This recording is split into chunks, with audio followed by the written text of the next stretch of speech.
Sir সেই কোন সময় থেকে আপনার পেছনে পেছনে ঘুরতেছি, খালি কথাই বলতেছেন। 2-4টা দিরহাম হাতের মধ্যে দিয়ে দেন, নিয়ে চলে যাই। এই তুমি ফকির ফকিরই থেকে দিবা, একটা দিন আর একটা দিন। আর ওই মিয়া তোমার উঠাইতে চাই উপরে, আর তুমি গর্ত করে মাটির ভিতরে ঢুকো। কি বলছিলাম, সুরুজ খলিফার নাইট গার্ড বানাবো তোমারে। হ্যাঁ, একটা বিরাট পোস্ট দিছি, সেটা ভালো লাগে না? না স্যার আমি একটা আন্দা মানুষ, সিকিউরিটির গার্ড হইয়া আমি কি করু?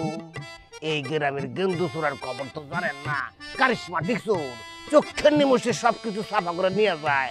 আমারে সিকিউরিটি গার্ডের চাকরি দিলে দেখবেন আপনার সুরুজ খলিফার ইট কাঠ বানানো হতো আর কিচ্ছু নাই, সব নিয়ে সাফা করে দিছে। আর আগে ওইতে যাও না, হওয়ার পরে গ্রামের সবাই ঢুকাবো এখানে চাকরিতে। গেন্দু চোরাও তোমার আন্ডারে কাজ করবো, যাও যাও। স্যার কবে আপনার এই সুরুজ খলিফা খারাইব আর কবে আমি চাকরি পাবো? ততদিনে তো দেখা যাবে যে ময়ূরে কব্বরে চলে গেছি। নগদে কারবারই ভালো, জান না স্যার, 2টা দিন হাম দিলে আমার চলবো।